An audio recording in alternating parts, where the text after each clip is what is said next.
Oh, no, go ahead. No, It's okay.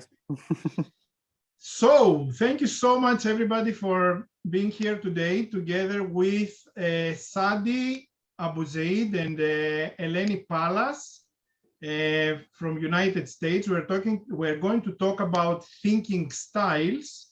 And before I pass the microphone to Eleni and Shadi, I just want to quickly give you a bio, their bio. So about Shadi, after 20 years of advising globally private and public sectors on developing sound strategies and operating models, he realized that we are all part of an industrialized model that only enables us to address symptoms rather than root causes. He's dedicating his remaining time to spread the work on human-centric leading so that we can create a better world for next generations.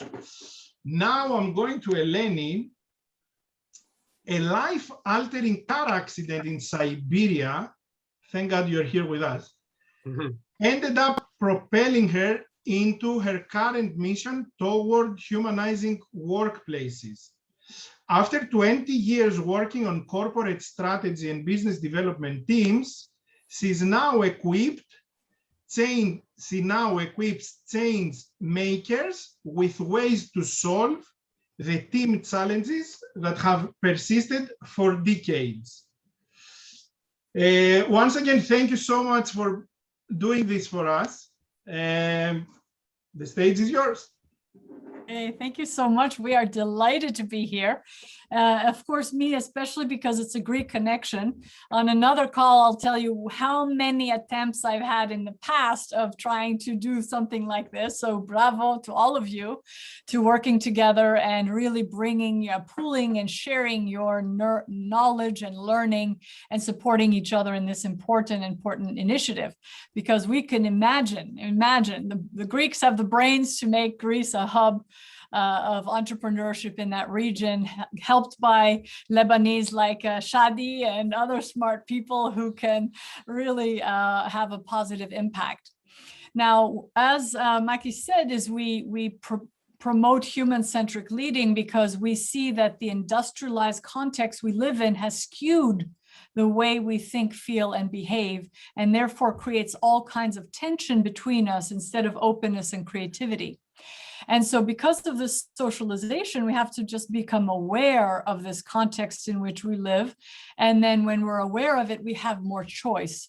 And in the journey of becoming, let's say, a leader who is, instead of systems or task-centric, human-centric, putting people at the center of decisions, and then all the outcomes come, we introduce the thinking styles as the first step to seeing this journey. So during this time together, we will help you use the thinking styles assessment just as a symbol to help focus our attention on how do we actually think and how other people think. And then if that's true, how might we behave in ways that optimize or increase the chances of us communicating across thinking styles? Not only for us to be more effective, but also as change makers, as founders and entrepreneurs who want to bring new ideas into the world. And we need to talk to people according to their own thinking style so they can hear us.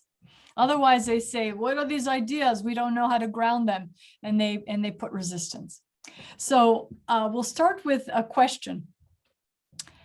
Imagine you're at a cafe and you talk to someone who says to you, I've increased the minimum wage in my company to 70,000 per year. How might you respond to that? And please feel free to respond with, speaking out loud since we're a small group, or using the chat, whichever ways you prefer. How might you respond to the idea that someone in their own company gives a minimum wage of 70,000, let's say, euros per year? Anyone? Interesting. Interesting. Yeah. Eleni, I would, the first thing I'd ask would be if this increase came along with an increase in the hours that they're working. Okay. Interesting. I would ask you what the company does. Okay. Anyone else? One is typing kudos. The other one says, kudos. I'd ask, do you hire? Yeah. Okay. Are you hiring? Good, good. Yeah. Anyone else? 70,000 euros in Greece, it's a lot of money. It is. I would say that maybe I wouldn't let's say put a question just to wait for his or her next sentence. I would say because it doesn't mean something to me, just this first sentence. So you need something in relative to something else. Yes, to follow up this sentence. Yeah. Wonderful. Thank you for sharing. Others say in the chat, how big is your company? Kudos, etc. Good. Do you hire? Okay. Okay, excellent. So let's notice how each of us came to that idea in a different way. So we're all looking at kudos might represent, and whoever said that, please correct me if I'm wrong, it might represent bravo. I'm interested. I encourage you, right? Another person would say, you know, I'm skeptical. I wonder what else. So notice the differences in how we hear and interpret that story. Shadi, do you have anything else to say before I wanted to ask Alexia, what would Alexia say in this case? I said the kudos. Oh, you said the kudos. There you go. Okay. I wondered. I made that assumption. So bravo to Shadi so what we're learning here is that the way we respond to something is linked to our natural thinking style. So I will show you an image to try to bring that home more. Let me share my screen. It will take a minute. Do you see the screen with an image now? Okay, you see it. Okay, good. I don't see it for some reason. Okay, excellent. Okay, so let's look at this map as the thinking styles. It's just a map. We start right here at the top with present thinking. People who use present thinking are thinking about how to stabilize an idea and put it into action. What do we need to plan and organize and measure? What action do we take in the moment, in the present moment, to make things happen? Then we have also past thinking. So people who are thinking in the past, looking at what has succeeded in the past. What metrics do we have? What knowledge do we have? What are we certain about? What do we know about a specific topic to be able to make solid decisions? So we care about certainty. Now, in the future thinking is big picture. What is possible? People who use that thinking style, they love options, ideas, change.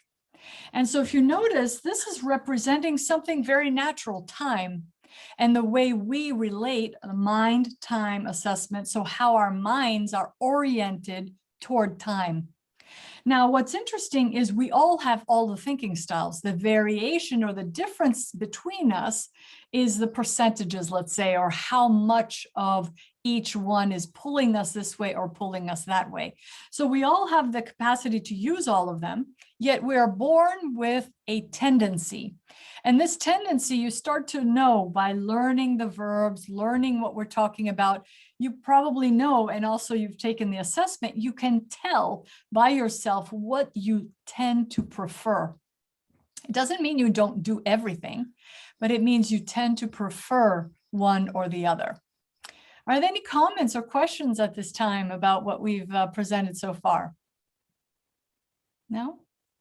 So can you notice, oh, please, Shadi. Can I ask a question now for everyone? So based on the question that Eleni asked about the 70,000, let's try to all of us put the hat of someone that is past thinking. What would we be asking that person? So if let's say all of us, we tend to use our past thinking lens, what would be asking that person that's raising the minimum salary to 70,000 euros? What would be asking him or her? Maybe they were trying to find the catch. They will be looking theoretically facts or, okay, you're giving 70,000, but what do I have to do? Yeah. If you are Elsa? messy Yeah. and have $70,000, this is a downgrade. True. Yeah. The Elsa, question is, you what raised was the your hand. previous? What was the previous one? Sorry. Yeah. What was the previous salary? Salary, yeah. Okay, I mean, in this, sorry, I cannot put my camera on. I apologize for this. I'm sorry for joining late.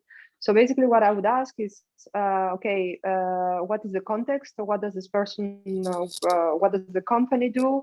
I mean, what's its specialization field? How old is the person? What's the years of experience? What's their educational background? I mean, there are a lot of factors that create a correlation, a potential causality between the amount and the person's particular context and the company's context. So, I mean, it's a lot of data, and this data needs to be available in order to have, if possible, an objective opinion without jumping into conclusions based on sentimental or personal biases. Beautifully said. Thank you. If I may speak, another question would be, for example, is this like how we say it in Greek, miktai, kafarai, the total cost of the company? So we go into more certainty about the numbers and what this means for the employee and what does it mean for the company. So more facts, let's say. Yeah. So for Shadi's sake, it's pre-tax, after tax, like more just clarity about what are we actually talking about. Beautiful. So if now you put the hat of a future thinking, what would you be asking? What are the expectations, if the expectations have changed, perhaps? Okay. What else?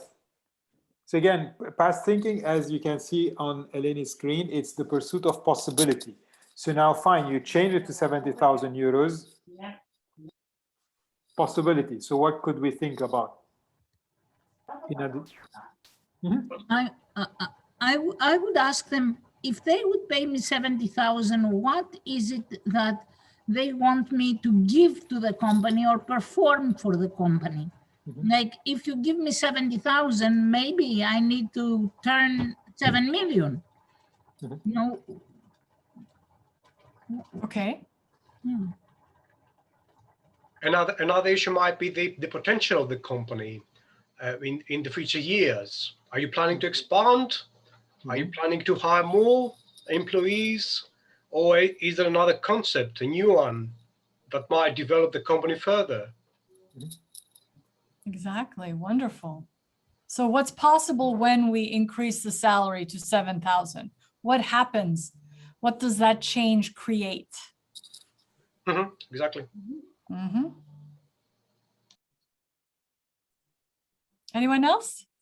Yeah, I'm assuming, like, relative to the same style of like companies, that this person would be, you know, as a visionary, they would be thinking that, okay, I want my employees to be happy, so I'm going to go against the norm and do something more, you know, like, you know, just to help sort of like reward my employees. And so, you know, that's good publicity for company as well. So, you know, they might have some other motives that are also going to be beneficial for the company. I would ask, what would it take for the company and the employees to go and reach another level? I mean, you know, like reach 100,000 or 150. What would it take from the company and the people?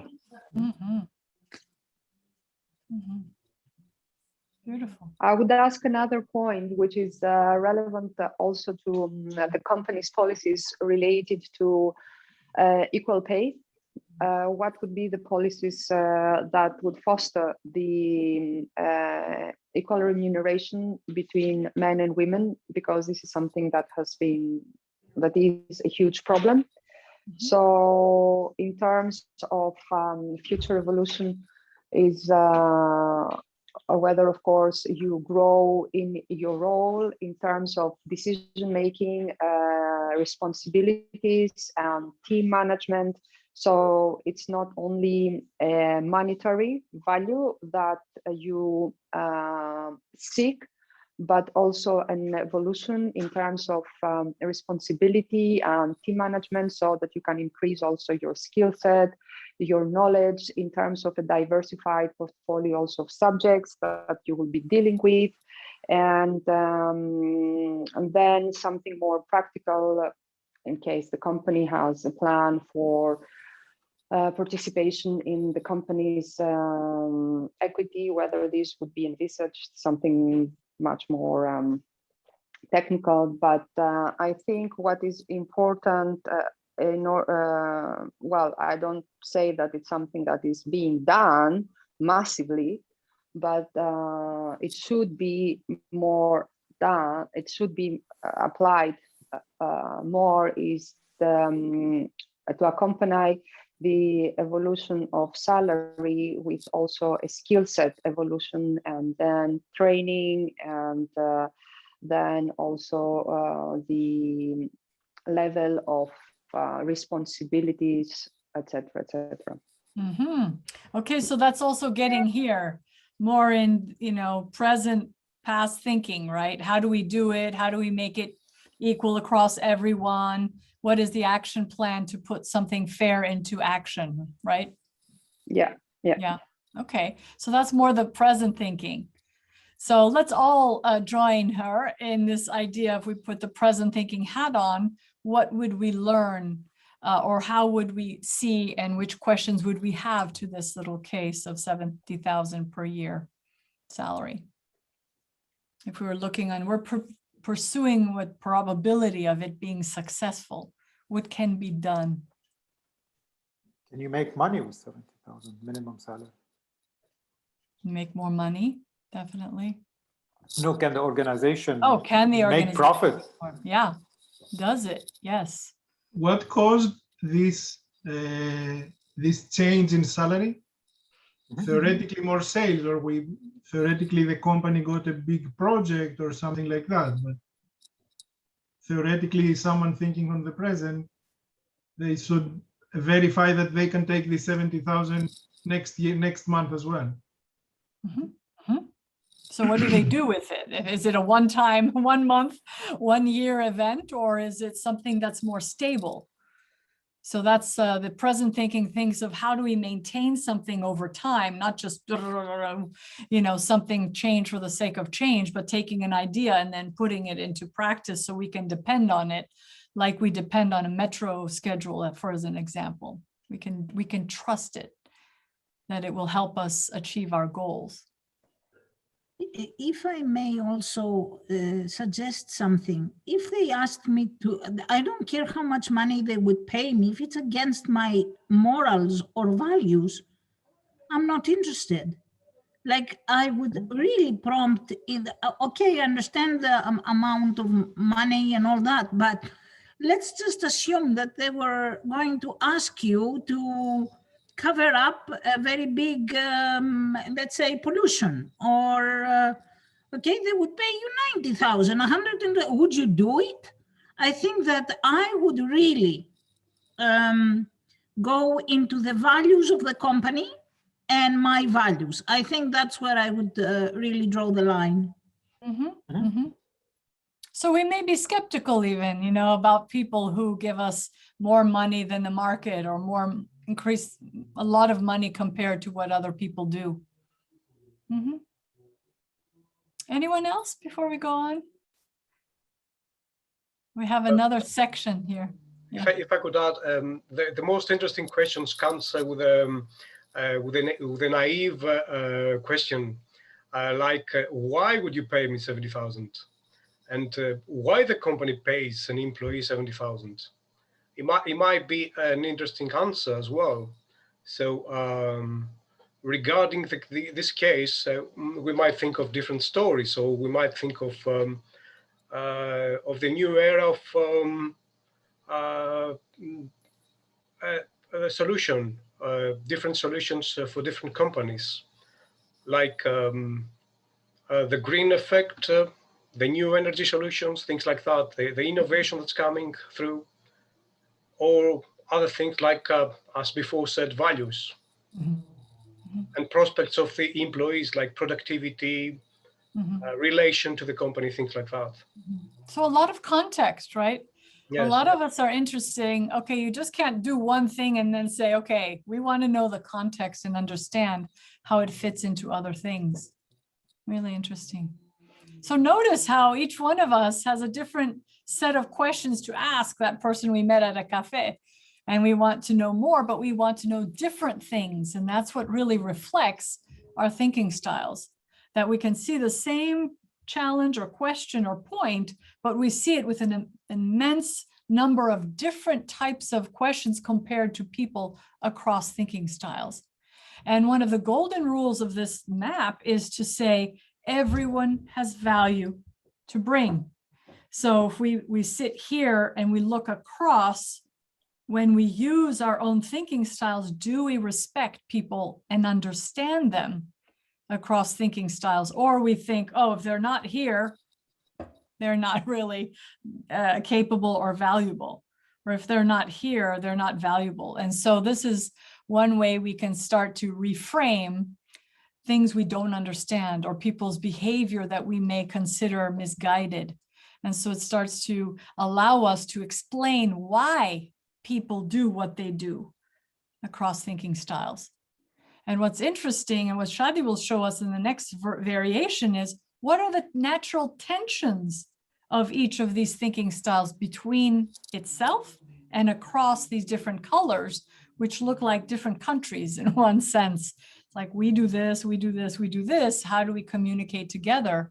And for the reason of not only collaborating better within ourselves, with ourselves in our companies, but also across the, entrepreneurial ecosystem and with customers and clients.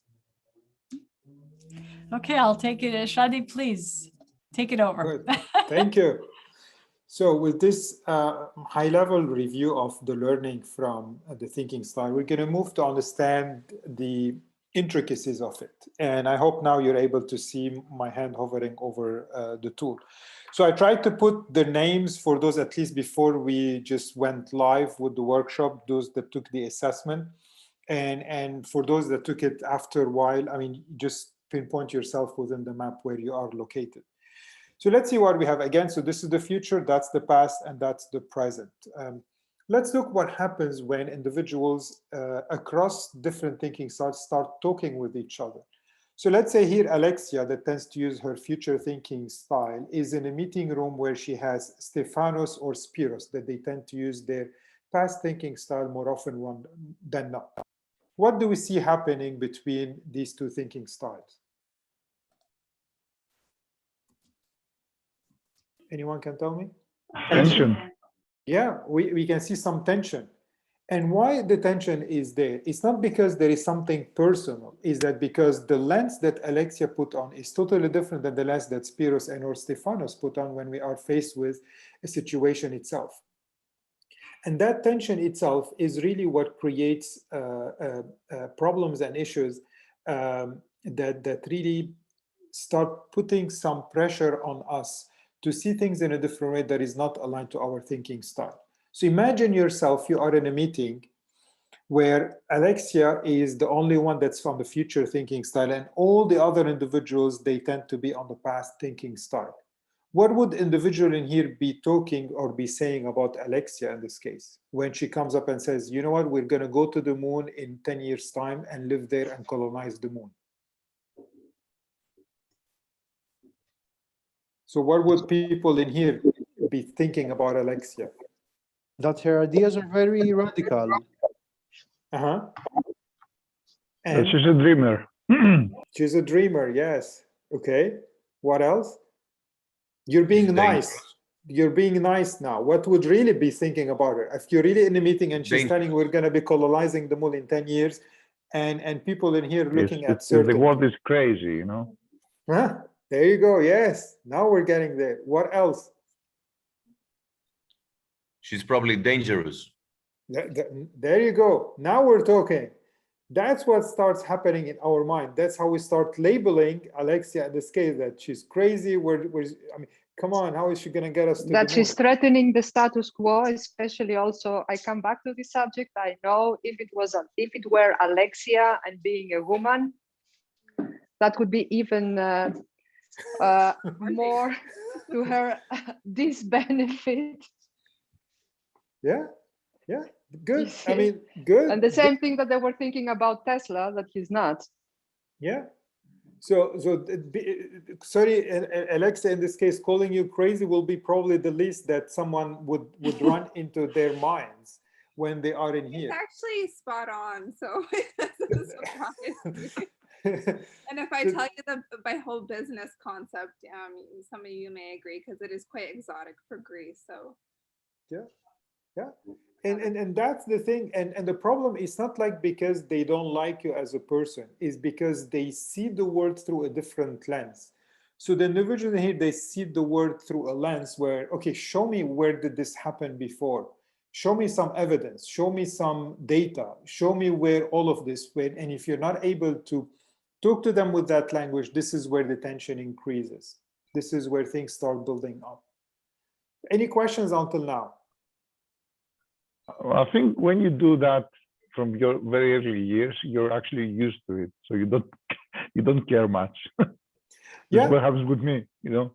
Yeah, you build some resistance towards it, but it doesn't mean it's good. It doesn't mean that you are not having difficulty in dealing with people that are across the thinking style. But if I now know where they are located on the map, it becomes what now? Easier to do what? Well, isn't it to understand your environment, actually, because this is the most important thing for a leader. I mean, to understand where he's standing from. Yeah. Change the question, Shadi. So let's put it this way. If I am in a place, now I know where my team members are located on the thinking style. How would this help me by knowing how they think and how they see the world? So if Alexia here knows that Spiros and Stefanos, they use their past thinking style more often than not, what could she do so that she can minimize the conflict or the tension? Sorry, Alexa? You would address their concerns. So think like they do. Try to. Yeah. Actually, move to the center. Yeah. You don't want to just move to the center. You are where you are, but start asking the question to address their concerns instead of, I am in here, I am, as Eleni said, I'm on the blue country or territory, and they are on the red territory, and that's it. I don't care. No, we need to open borders. We need to start talking across the thinking style and addressing their concerns. So is it questions that you actually do in order to approach them, or other things? In order to know their thinking style, you mean? No, you definitely know their thinking style, but what do you do to approach them more? Yeah. So if Alexia, again, I'm taking you as an example. If Alexia here and she wants to talk to those individuals in here to tell them we're going to be colonizing the moon in 10 years. So instead of telling them we're going to be colonizing the moon in 10 years, she can come and say, look, how about we have an idea. We would like you, Stefanos and Spiros, to help us validate and provide some evidence and research that idea. What can we do and how can we do it? So that's a totally different approach now. But whenever we ask them such questions that taps into the certainty, meaning the research, validation, and so forth, it clicks into their minds. It aligns to my thinking style. Yes, you might have a future idea, but you're asking me to do what I'm good at, meaning what? Validation, research, investigation. And that's how we start changing the communication across thinking style. Instead of like trial and error. Now, if I know where you are on the location map, I start using the verbs that align with your own thinking in that particular case. Does this answer your question? Yeah. Yeah, I would just add that you could also say, what do you think, past thinking people, it would take us to go to planet B? So, or what are the things you think will prevent us? You know, poke a hole in this idea. So this type of thinking is very good at saying what's not certain, what's weak, what's unknown, what's unstable, and saying this is what we need to know to be able to do that. So it's not that they're anti-ideas people. They like ideas if there's some validity in them and they can feel like they can use that data to make a decision. So since now most of you are part of the ecosystem of startups and so on, I'm going to introduce the concept that we call the wheel of collaboration. And Eleni and myself living in the US, the way we see it is that when we have an idea, what do we do after we have an idea, mainly in the environment that we live in, the capitalist world? What do we normally do after we come up with an idea? Validation. Do we do validation, or do we move directly to some type of execution? Depends whom you ask. Yeah, but I'm talking now in real world, not what you're trying to teach, but no. I mean, if you're asking people that they already know how to do it, they already know to validate. If you're asking people who have absolutely no idea how to do it, you're absolutely right. I'm having an idea and I'm going to create something. Yeah. And I will validate it later. So the market will validate it. So thank you for saying that, Marcus. And then what we see here in a lot of the cases when we work with accelerators and a lot of even startups, not even part of accelerators, is that they come up with an idea and they move directly towards what? The present thinking to execute that idea. And then what they do, they tap into the past to evaluate the execution. Did this work, or did this idea did not work? But it will be too late by then. If it didn't work, that's it. It just tell you here, it didn't work because 1, 2, 3, 4, but the idea is already dead. And then what we're trying to do in the wheel of collaboration is to have a wheel of collaboration, meaning we move from the future, from having an idea. And as Maki said, we move then to the past thinking, so that we can validate that idea. And once we validate that idea, we come and tap into the present so that we can do it, so that we can take that idea that has been validated towards execution. And that's what we call the wheel of collaboration, moving from future to past and to present. And why is this important in this case? It increases the chances of success. It doesn't mean that I am going to be successful, because there are some other constraints or some other factors that might impact my idea. But why this is important? Because it increases the chances of success. So how could we use this to form a good startup team? Anyone can shed the light or see it? Go ahead, Maki. Maybe we should make sure that we have at least one of every category. Mm-hmm. When we to have the future, past, and present on the team. Okay. Exactly. Yeah. So let's give an example whereby I don't have that balanced team per se. So let's put a couple of individuals here and say, this is the team that I have, because this is what happens in a lot of the cases. Team get together and then they say, we're going to build an organization together. So let's say we have this team in here. So where we have 2, they tend to use their future, and 1 tends to use the present thinking. What can we do if we know that this is how we are located? What do you mean, what can we do? As a team. So we're not going to say, you know what, we're going to fire someone, or we're going to be hiring a new one. We can't hire. We're a startup. This is the team that started it. So what could they do to make sure that they have the wheel of collaboration working perfectly? I would say try to challenge themselves and get in the region of the past thinking. Mm-hmm. Anyone else? I don't know if it's possible or happens somewhere, but I would say that synergy effects between other startups, that they can collaborate in this way of structure theory or collaborate. So if you have an ecosystem of startups, maybe by collaboration, by high interaction between them, you can have some synergies. Good. Normally, what we see happening and what is recommended to do is that we are where we are in terms of how we think.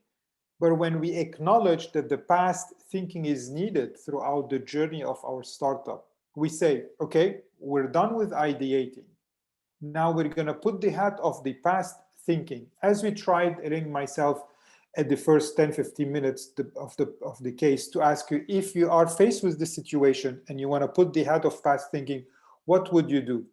And that's what you start saying. So each one of us, we say, okay, we need now to start thinking from the past level and then say, how can we validate? Let's start poking holes into our ideas to make sure we're starting to see it in that particular case. So meaning push ourselves, not to change, but to start thinking using the past thinking lens itself. And that's how we start covering all our area. To give a small example from my own life, when I was doing my PhD, imagine I'm a person that is in here. I tend to use future thinking most of the time. But for me to do my PhD, what did I need to do? I had to do research, and I had to do what? Plan it so that I can finish on time. By the way, yeah, take action. I was the only one in my department to finish his PhD in 36 months in UK, knowing the average to finish PhD in UK is around 48 months to 50 months, and it can even drag longer. But I said, okay, I want to do my research and I want to finish. So what I did is I start pushing myself, knowing I'm future into says, okay, now it's time to do research. That's it. Take it or leave it, accept it and love it for that period of time. You do it, and then you have the plan to work with it. So I used my future thinking lens to further my agenda. I had to tap into the past and into the present itself. And that's what we need to start doing. But now we're doing it consciously and deliberately, knowing what the end result is going to be. Because other than that, what is going to happen? If I'm in here and I have the ideas, all the ideas in here, and I want to do research, look at the tension between myself and the research activity. Not even a person, it's just an activity. There's a tension within it. And that tension creates something that I don't like. And how does the tension translate? If you ask me to be in front of a whiteboard for 2 days to ideate, the 2 days will feel like 2 hours for me because it's aligned to my own thinking style. But if you ask me to do 2 hours of research, they're going to feel like what? 2 days. They're going to feel like 2 days. If you ask me, come and develop a project plan, again, it's going to feel like 2 days for me, even if the project plan only needs 40 minutes for me to develop. It doesn't mean that I cannot do that, but they're not aligned to my own thinking style, and this is where tension starts increasing. So we have 2 types of tension that we can always pinpoint and relate to the thinking style. Tension between people, especially if there are different thinking style, and tension between myself and activities that are not aligned with me as a thinking style. So if I'm in here and I ask a person that tends to use his or her past thinking, and I ask them, you know what, I'm taking you to a retreat for 2 days for us to ideate and come up with ideas. How do you think these people are going to feel?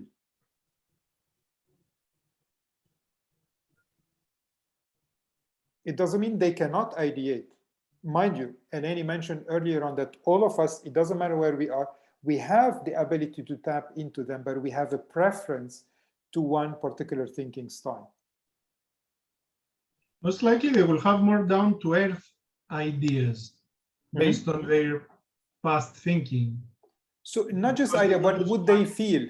So Marcus, what would they feel towards such a, so if you come and tell them, I'm taking you for 2 days, we're gonna only be ideating for 2 days. How would they feel internally? Probably frustrating, I think. It can be frustrating. Oh my God, we're going now to talk about crazy things and we cannot evaluate them. We don't have data. I even don't know what's gonna happen after it. Because if you belong to the past thing, mean you want certainty. Give me numbers. What ideas are going to come up with before I go? So you just give me data. I think give me they numbers. will panic actually. Yeah, panic can Yes, happen. yes, yes. And it's also, some people can say, well, I don't come up with ideas easily. Am I wrong? Is something wrong with me? Why can they come up with that question? Things like da, da, da, da, da. And I'm thinking, wait, I have to think one at a time. And so the pace can seem different, and that can create frustration. A lot of people question themselves. They say, well, what's wrong with me if I can't ideate that long? Everybody else does. But you might be with a group of people who are really good at future thinking and want only one or two in past. So you have to think of the context as well. Yeah. So I hope I'm going to pronounce your name right. Ivana? Joanna. Joanna, sorry. You said yes, but what about innovation? Can you elaborate?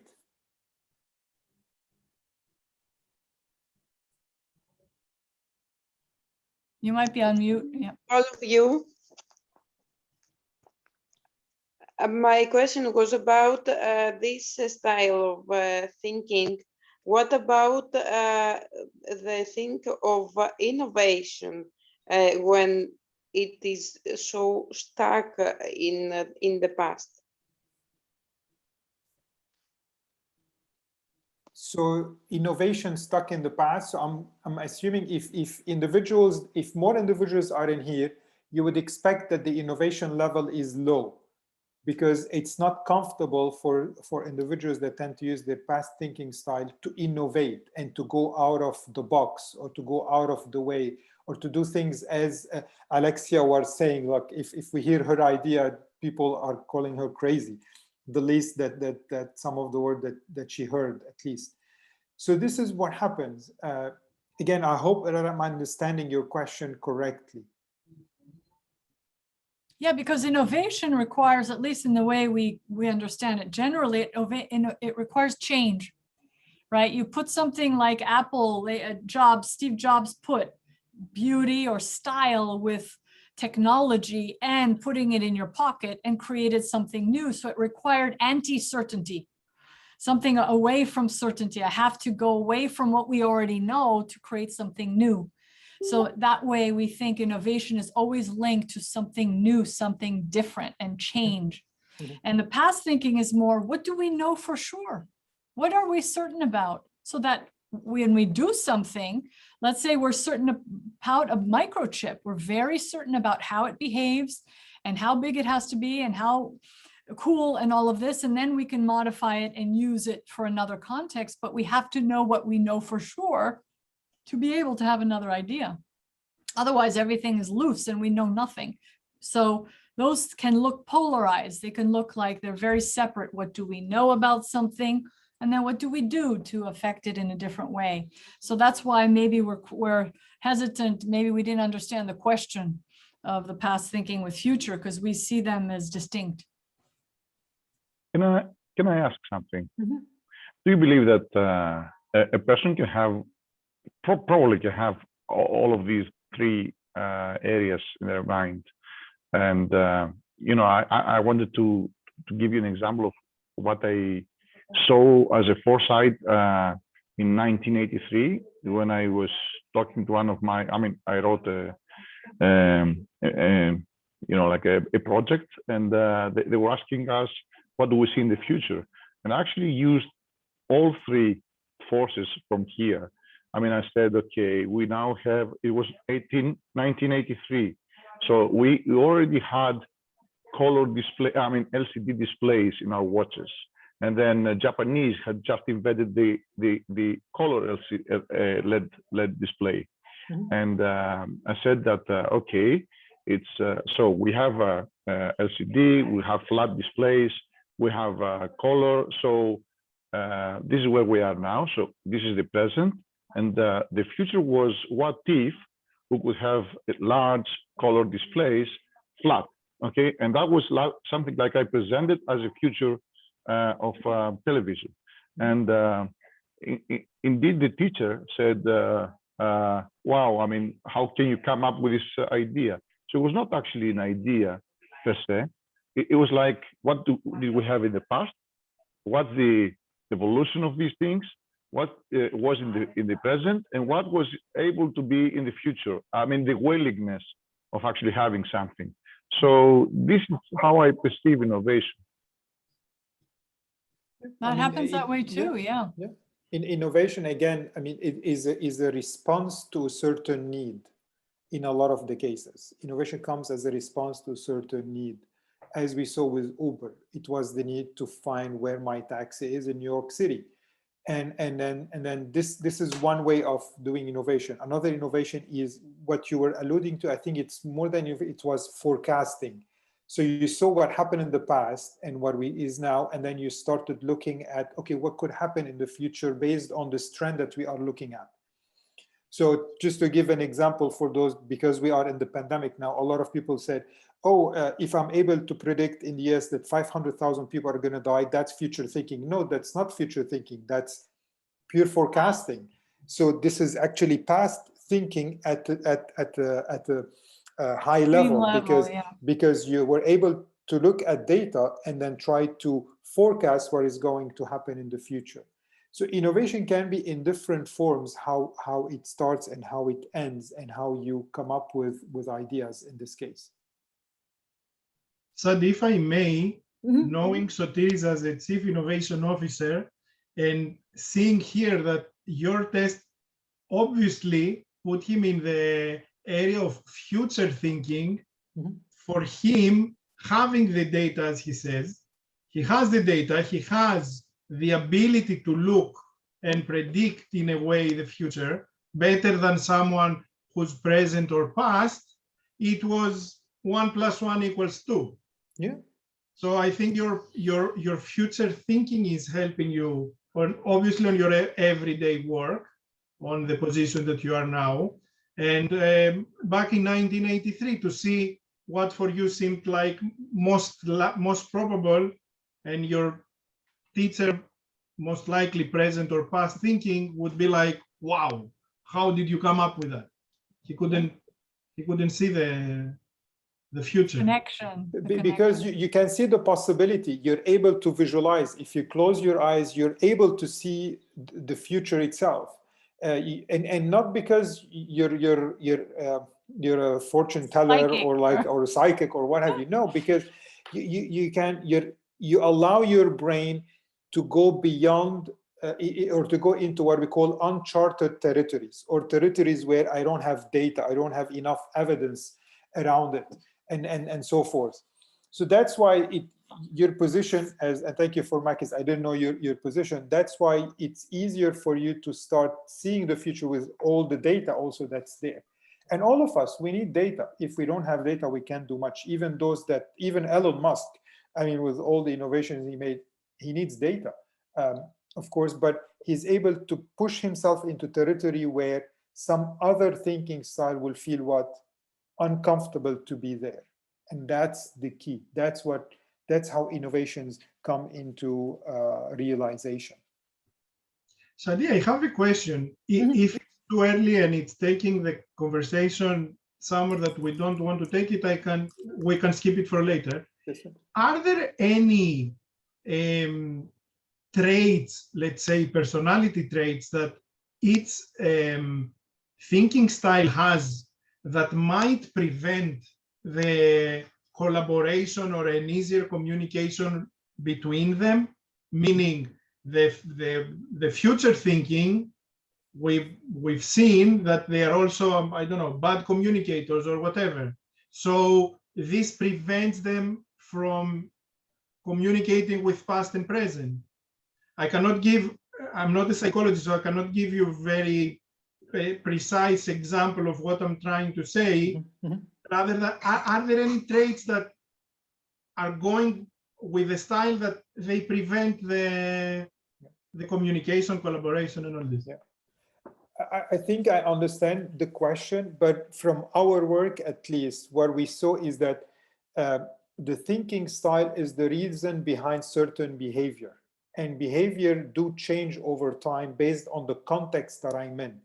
So the same person, let's say the person that's in here, you take him or her in one environment, they're not able to talk across the aisle to other individuals, but take that person to another organization under a different context, they're able to talk to the people in the past and the present so easily and so comfortably. So this is why it is possible because of the context itself. And that's key, is based on performance indicators, based on performance measures, based on even the policies that are embedded into that particular organization. I mean, I cannot count the number of people that Eleni and myself, we talk to, that they are working in one organization, they're suffering, they hate it, they can't tolerate it. You take them to the same position in a totally different organization and they're flourishing. They found themselves, they found their calling. And that's where for us, the behavior is you can change it based on the context that you're in. Sorry, someone is trying to say something. Yeah. Okay. So that's what we see. Eleni, do you want to? Yeah, I would add also, firstly, the thinking style is like a base. Then you have IQ, emotional intelligence, communication, languages, like you have all these other variations or aspects of a human experience. And so that's one thing. So it depends on how well you are educated, trained, response to communicate. But what I would add to what Shadi was saying, when you have a different context, let's say at the beginning, you're in an engineering company where most people are past, present thinking, and you're like 5 people are only future. They could be treated as wrong, bad, you can't think well, you're always coming up with ideas with no evidence. And then those people will be like, oh, okay, we shrink a little bit and we're less able to really share the value we bring. But imagine in that organization, everyone is saying, look, everyone has value to bring. If you don't understand someone, it's on you. You need to understand what the other person is saying. Then everyone is more free to share their viewpoints. And then that helps them become more able to communicate across thinking styles because they don't have to shrink and protect themselves from criticism. Rather, they're open and able to say, look, this is why I see this.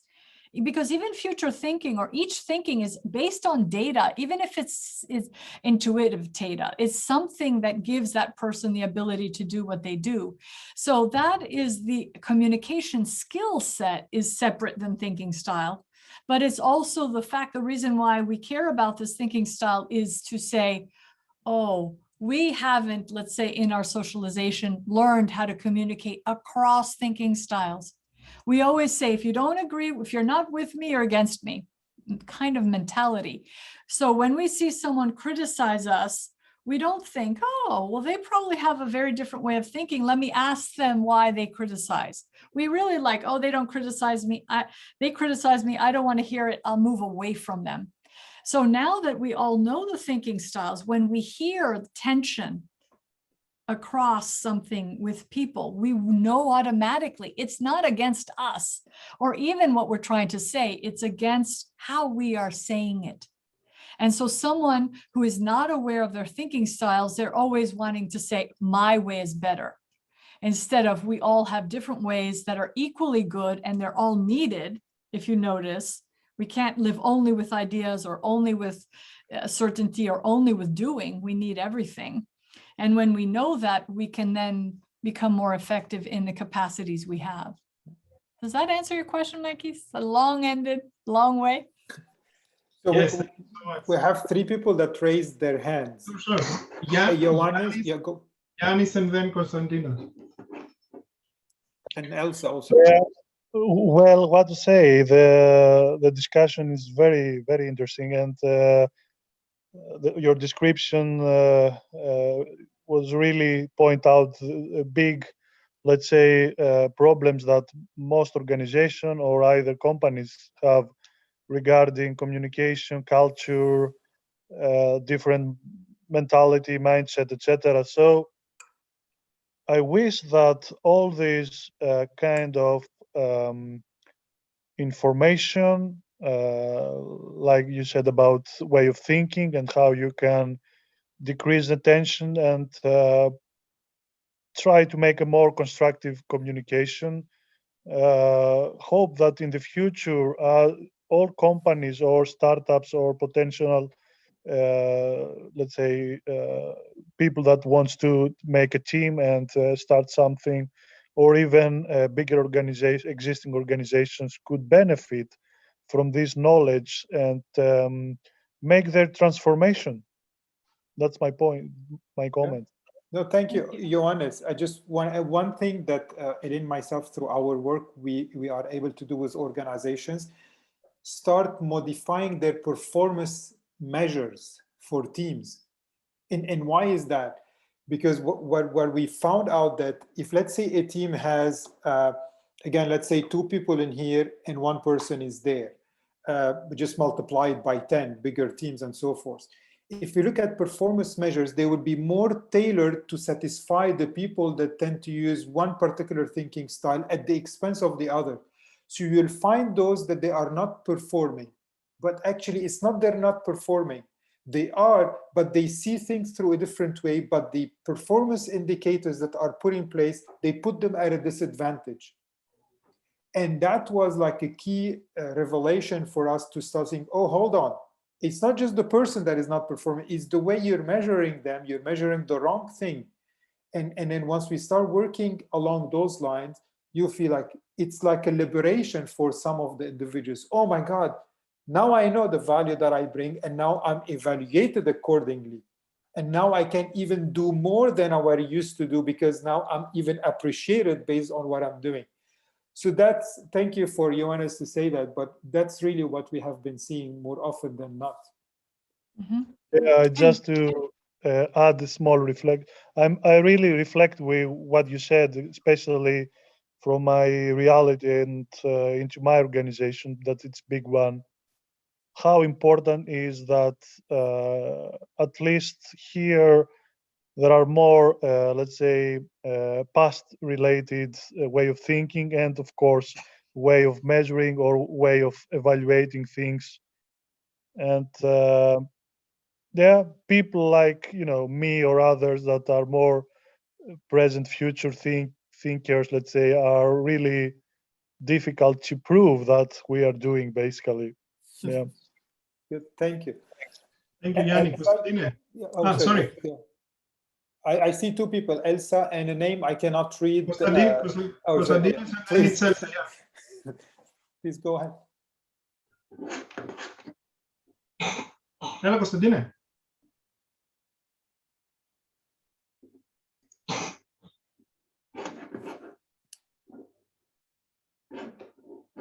We cannot hear you, Konstantin, unless it's only me. No, we cannot. I cannot hear either. Maybe there's something wrong with the microphone. Let's go to Elsa, and when Konstantinos is back, we will give him the... Elsa? Oh, yes, okay.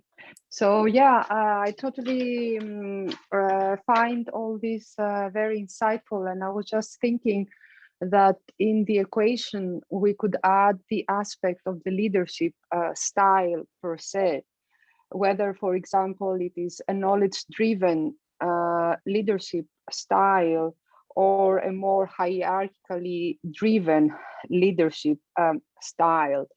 I must admit, I have witnessed several leadership styles, and the ones that were more knowledge-driven were the ones that provided best results, because they offered ownership of certain parts of the project or of the program to the persons who contributed to this. And people felt more fulfilled because also they could see a concrete outcome of their own contribution.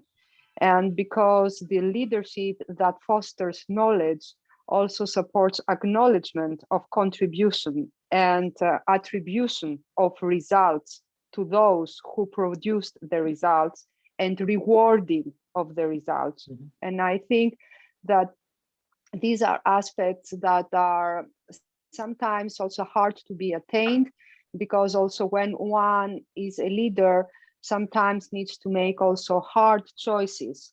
So an equilibrium between hard choices and onboarding all views, thinking styles, and preferences is not an easy one, but it's a continuous, I would think, a struggle and effort when it can't bear fruitful results, when all become parts of this project. And I think this could be useful to factor in the equation. Yeah, thank you. Thank you. The only thing I would like to add, Elsa, on this is that Eleni and myself, we run a workshop on leadership using thinking styles, and we always get the answer, which thinking style is the better leader? Anyone knows the answer to this question? All of them. It doesn't matter where you are. Yes, thank you. Yeah. But what do you need to know for you to be successful is what we call your blind spots. So if I'm a leader that's in here, I would have some blind spots. So if I know those blind spots, I need to reach to have within my team individuals that will complement me on these blind spots. And that's how I create. And that's why for us, the first step, why do we call it the first step of thinking style as the journey for humanizing the workspace? We call it know thyself. So once I know myself and I know my inclination, my preferences, and my blind spots, so it becomes easier for me to complement them with other things or to push myself to think in that particular direction. So thank you really, Elsa, for this. And the more leaders are enlightened toward who they are and what can they do and what are their limitations, and they're comfortable with that, not fearing from it, comfortable with it, and they're appreciating it, and they're really comfortable with it, the better leaders they are. I'm not sure if Konstantinos... He had to restart the Zoom because of a technical issue. I'm trying to sort it out if he can write me his question, and I will ask on his behalf so he will not miss what we're talking about. Sotiri. Yeah, I have a question for you both.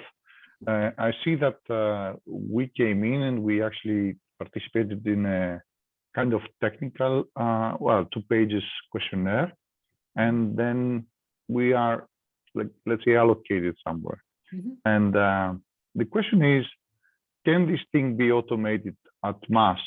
I mean, what would it mean for this process to be automated at mass, so we continuously understand the environment in a big company? Would it need just a method of the system? Would it mean would it need AI or whatever? Your work can be automated. So the way this works, the foundation behind the assessment is called mind time. That's why the mind and the time itself. And what the mind time offers, and we can work with you on it offline, is APIs that can be embedded within the organization so that you can do multiple assessment at any point in time. In addition, you can ask more questions. You can do it by department. You can do it by, understand even demographics. You can do it for recruitment. One thing that we work a lot with organizations, if I want to recruit and I look at, I have 10 candidates that are good. I mean, they're all like from quality, from education, from experience, they're pretty much all good. But which one will be more suited towards the job itself? And this is where we can use the thinking style to know which individual would be more aligned from a thinking point of view to the job description that we have. So these are things that can be done and embedded within it. Now, the research behind it is more than 25 years old research. And then that plugin or API that can be embedded onto your own environment is something that can take place, and we can put you in touch with the foundation with that. But where could you get this data from in a daily basis? I mean, what I'm talking about is the what if in terms of continuously assessing people inside your organization in a more friendly and non-intrusive way. Again, the thinking style doesn't change over time. We are born with it. So our thinking style doesn't change. Now, You don't need to rely on AI. You can ask a couple of questions and then you will find. So for example, for me, when I heard Elsa's reply to 2 questions, I could directly know her thinking style, that she's more on the integrated. I cannot 100% say, but just hearing the words that she was saying and the way she was, and then I could depict that. What changed though, what changes is actually the, how do you say, the skills that you get over time. So the soft skills are changing. You don't have it permanently, you know, like printed in your brain. So they change. And the path to a better, let's say, self-development passes from this kind of stuff. So does it make sense to get this thinking style in terms of actually understanding also what is the path for some people in learning? I would say definitely you can use the thinking style to say, okay, these are the tensions you tend to have. These are the blind spots. This is what you need to do to equalize that, to strengthen like all of your skill set in the same time, instead of just being good at really one of them. And even people, we'll talk about the integrated thinkers as well. Even the integrators have their own challenges. Yes, they use all thinking styles in a more equal way than others, but there's always tension and challenge in each thinking style.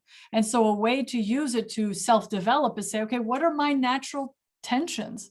And I know them very well. I used to say, oh, they're awful. But now I say, oh, I don't really like to plan. So what do I need to do to start to like planning? Because I can use planning to further my idea.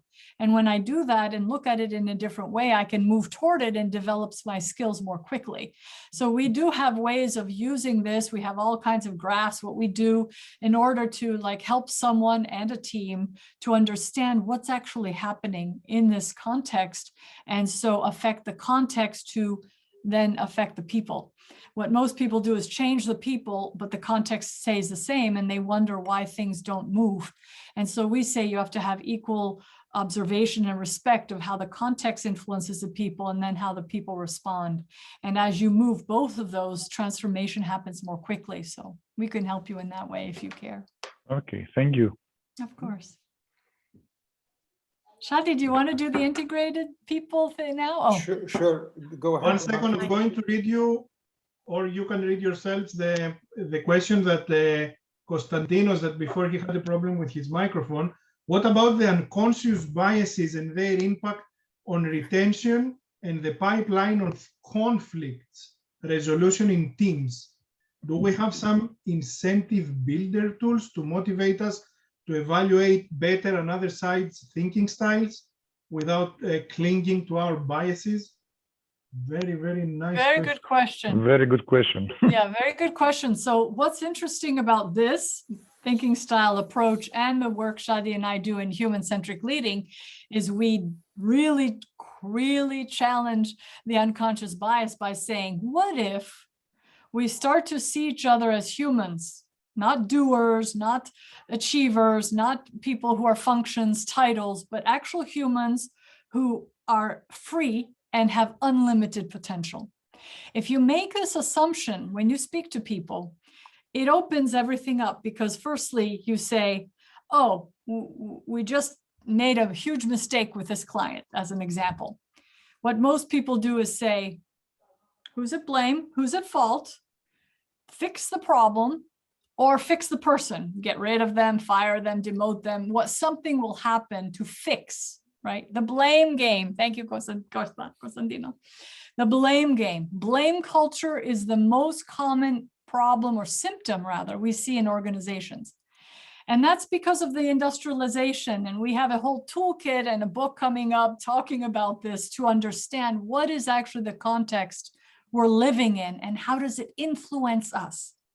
So when we say, okay, each person has a different thinking style, we can understand our biases through this thinking style. That's one level of unconscious bias. So people in future thinking We love ideas. We love change. Anything that says, no, no, no, you can't change it. Oh, it's a rule. We hate that. We're like, oh, you're trying to limit us. You're trying to contain us. You have no, vision, right? We just want to push people away. This is one example.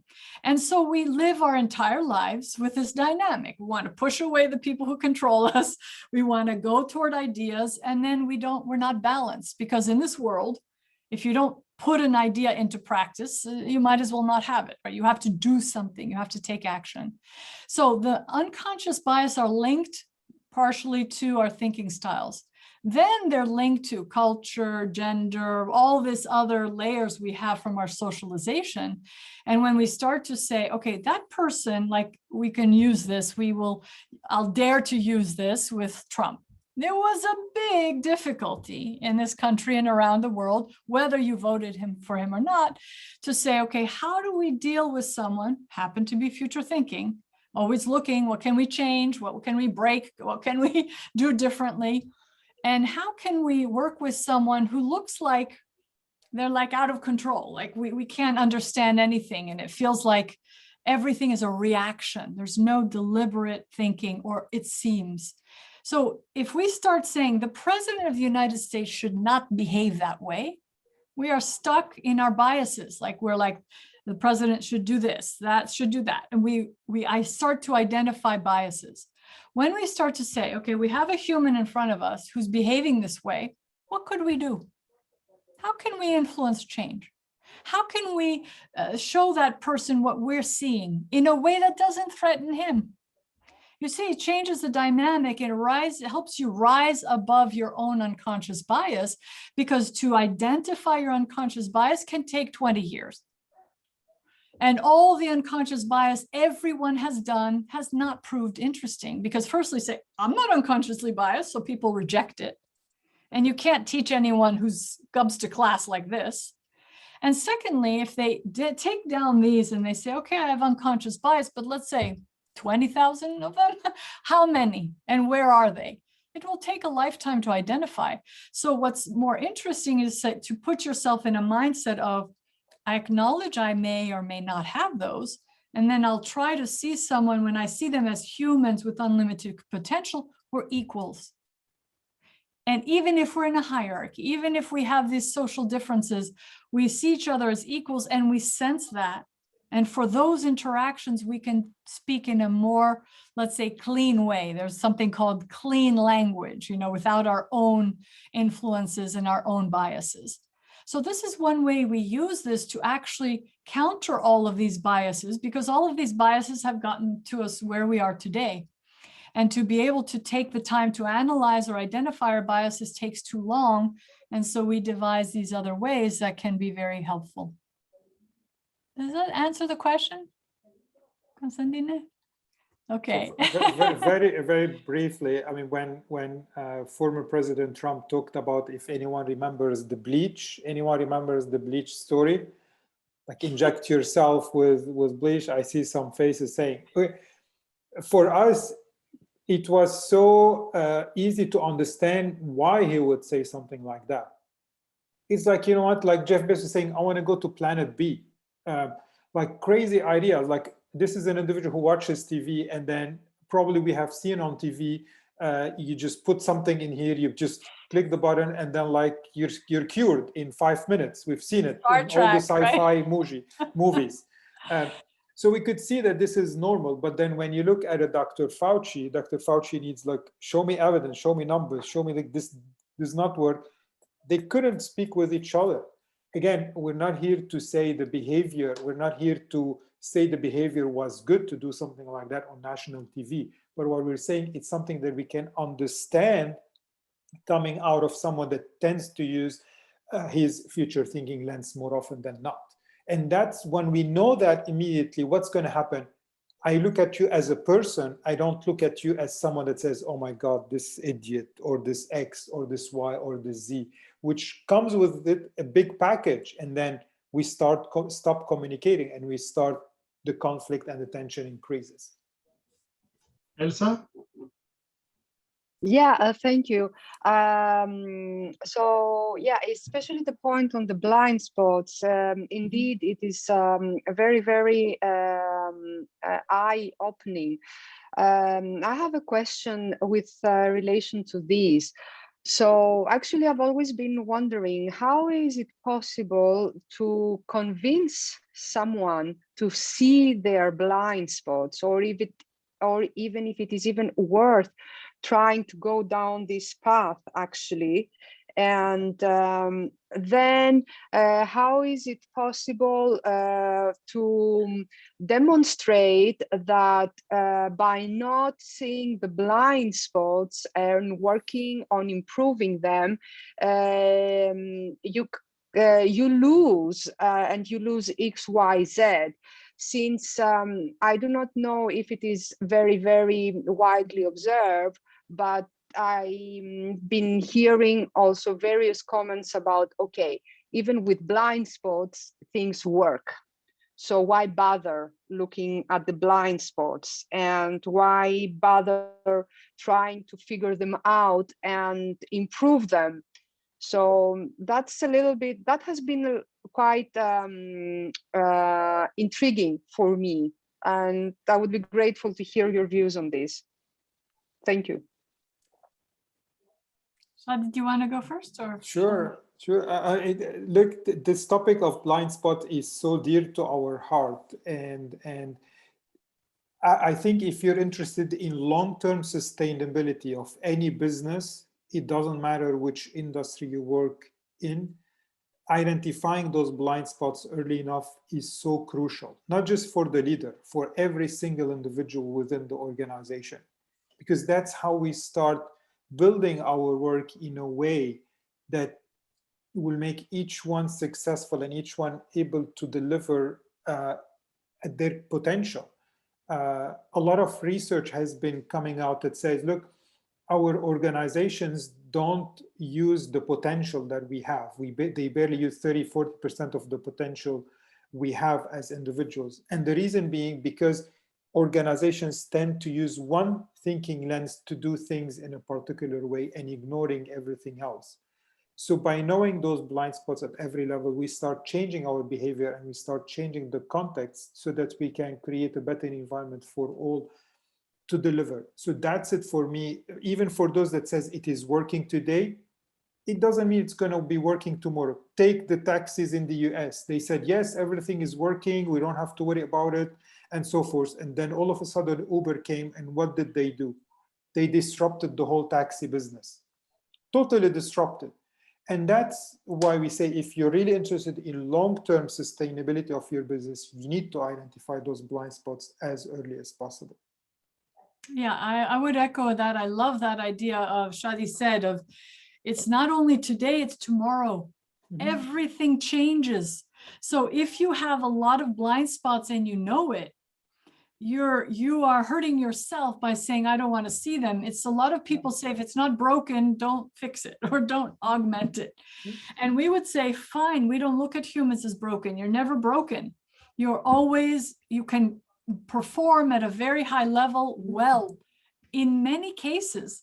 And there are many companies you can read about in the news who have very, very difficult cultures like Amazon.com, but they still perform well financially. Now they have enormous lawsuits and problems and all these problems that happen, but it depends on firstly what you define as success. And then secondly, it defines on how resilient do you want to be? Anyone with blind spots is not resilient, right? If you're like this, you know you can't see peripherally. So if something comes quickly, you know, you limit your own choices as to how you could respond. So I think for most people, if they're saying, okay, look, I don't need to know everything, they may be feeling an overwhelm, or they may be feeling, you know, I'm worried about if I know all my blind spots, I'll never stop learning about them. They may feel that way. So I can just say, look, it's a point of who do you want to be in a context that's changing a lot faster than it has in the past. And so if you want to be in business, if you want to feel good amidst uncertainty, this is one way to do it, to be really buoyant and resilient and able, like people on surfers, you know, they're able to move with different types of water pressure in all cases. So. Buoying leadership, God, they're one of our case studies in our book. Yes. Thank you so much. Thank you. You're welcome. Thank you. You're Amazing insights. Thank you. You're welcome. I have a question. It's clear to me that if you are clearly like Alexia, Spiros, or Antonella, that they are dominant on one of the styles, they need to find the people on what they are missing. What about the people in the middle?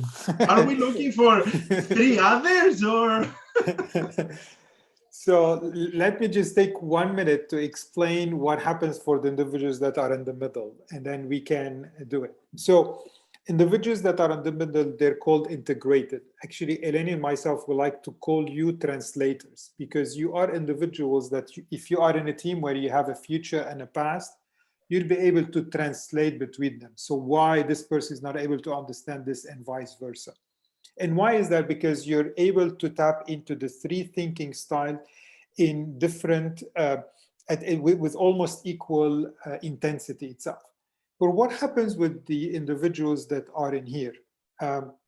If let's say I am Marcus in here, and then what's going to happen, I'm coming up with ideas. Oh, I'm coming with beautiful idea and so forth. So meaning you're tapping towards what? Your future thinking. But because, mind you, your brain is telling you, I need the balance. So what happens is that you have part of you that says, Marcus, don't get crazy on me now. I mean, come on, just, okay, I love these ideas, but they're crazy. I don't have enough evidence to support them. So you start pulling you back in here. And then you have your present that says, okay, good, but we don't have the resources. I mean, are you crazy? We don't have money to even do that, or other types of resources.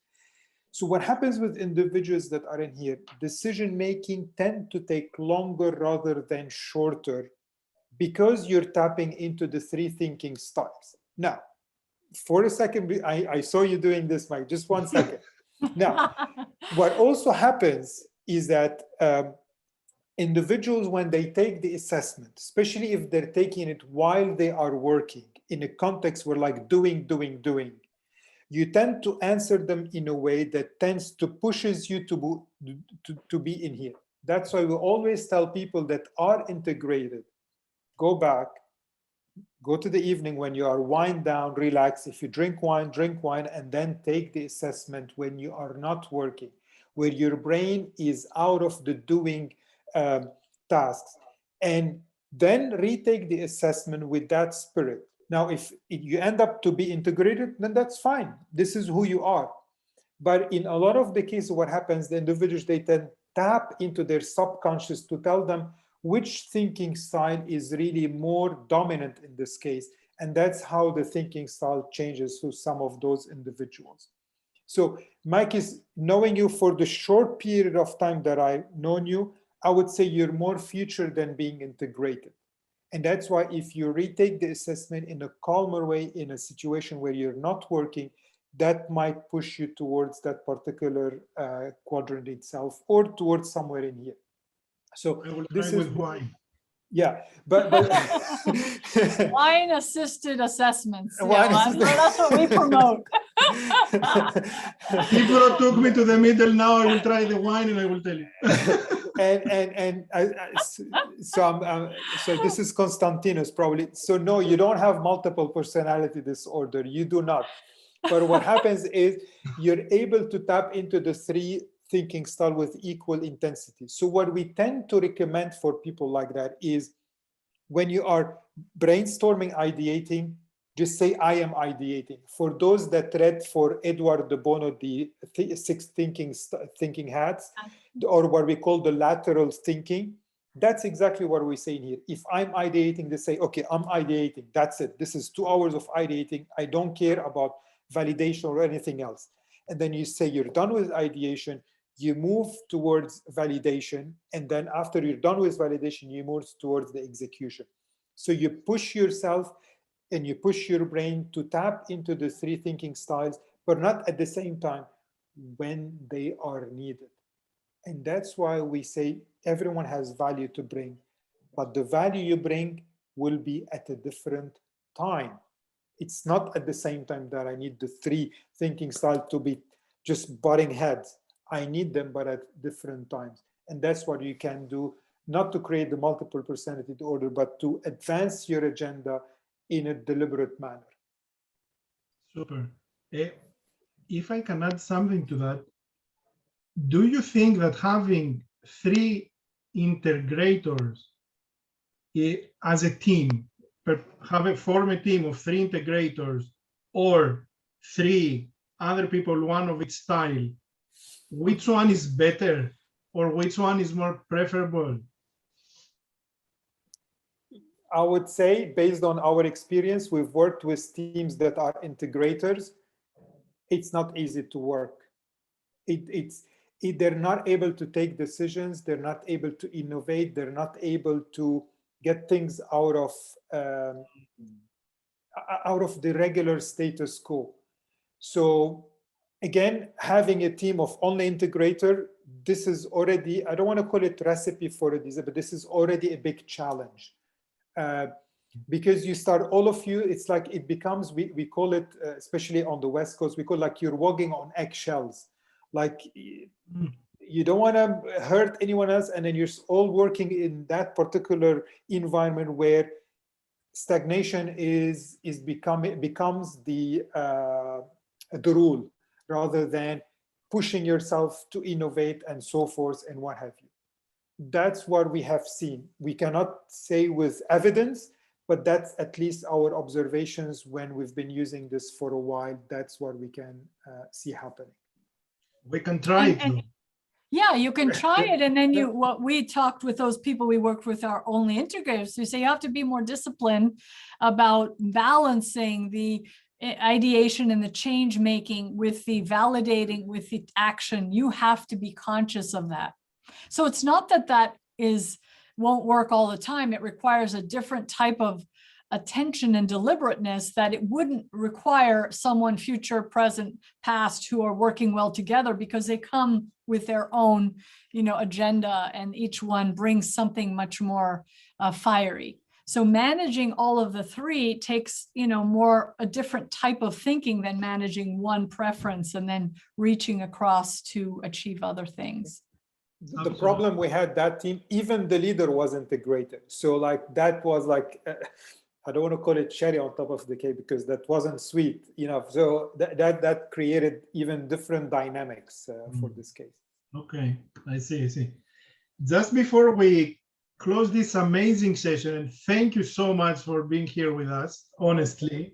It's an honor and it was a pleasure. Is there anyone else who might have a question and didn't have the time to address it yet? I think we have one from Lambros. It's about a story, but anyone else who may not have posted their questions, there would be a nice time.